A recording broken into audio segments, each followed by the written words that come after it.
गांव का गरीब किसान रहता था। उसके पास न बड़ा खेत था न धन दौलत। उसकी सबसे बड़ी उम्मीद थी उसका गधा भोला। लेकिन भोला दुनिया का सबसे आलसी गधा था। जब भी रामू कहता, भोला चल बेटा, खेत तक अनाज पहुंचा दे। आज नहीं मालिक, बहुत नींद आ रही है। रामू परेशान हो जाता।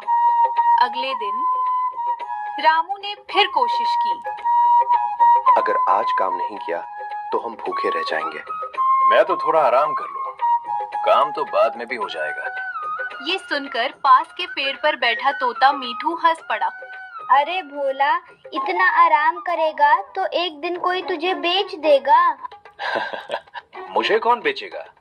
मैं तो मालिक का सबसे प्यारा हूँ। लेकिन उस दिन सेठ धनराज वहां से गुजर रहा था। उसने सब सुन लिया।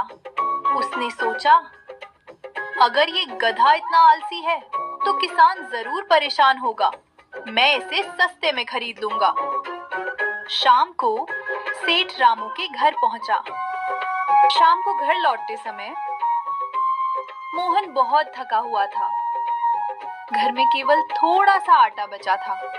उसकी पत्नी राधा चिंतित थी।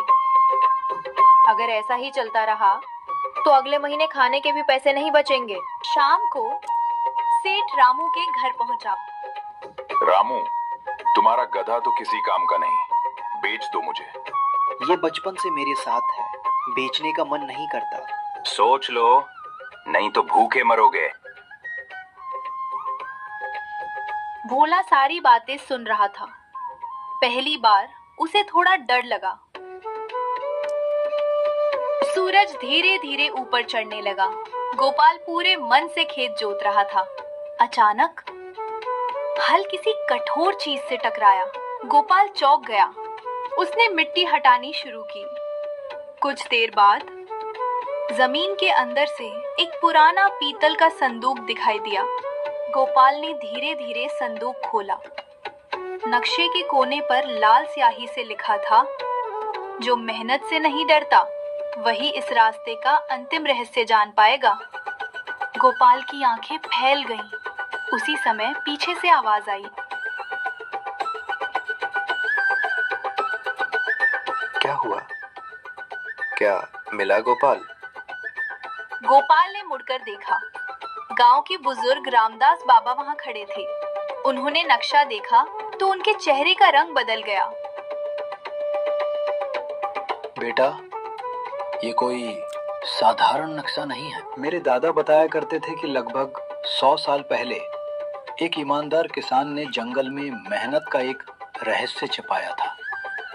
बहुत लोग उस खजाने की तलाश में गए, लेकिन कोई वापस नहीं लौटा। ये सुनकर गोपाल के हाथ कांपने लगे। शाम को गोपाल घर पहुंचा, लेकिन उसी समय ढोलू की नजर नक्शे पर पड़ी। वो हंसते हुए बोला, अगर सच में खजाना है तो चलो जल्दी चलते हैं। मुझे मेहनत नहीं करनी पड़ेगी और सीधे अमीर बन जाएंगे। मैं सोने के लिए नहीं जा रहा ढोलू। अगर इस रहस्य में हमारे गांव की भलाई छिपी है तो हमें सच जानना होगा। अगली सुबह दोनों काली पहाड़ी की ओर निकल पड़े। घना जंगल शुरू हो गया। ऊंचे ऊंचे पेड़ों के बीच सूरज की रोशनी भी मुश्किल से पहुंच रही थी। चारों ओर अजीब सी खामोशी थी। अचानक झाड़ियों में जोर की सरसराहट हुई। ढोलू डरकर उछल पड़ा। मालिक, कोई हमारा पीछा कर रहा है। गोपाल ने ध्यान से देखा, लेकिन वहां कोई नहीं था। दोनों आगे बढ़ते रहे। करीब 2 घंटे बाद वे एक विशाल पत्थर के दरवाजे के सामने पहुंचे। दरवाजे पर वही निशान बना था जो नक्शे पर था, बरगद का पेड़ और 3 तारे। गोपाल ने धीरे से दरवाजे को धक्का दिया। दरवाजा अपने आप खुल गया। अंदर एक बड़ी गुफा थी। बीचों बीच एक विशाल पत्थर की मूर्ति खड़ी थी। उसके हाथ में तलवार थी और आंखें बंद थीं। ढोलू ने राहत की सांस ली। गुफा के अंदर गूंजती आवाज ने गोपाल और ढोलू के रोंगटे खड़े कर दिए।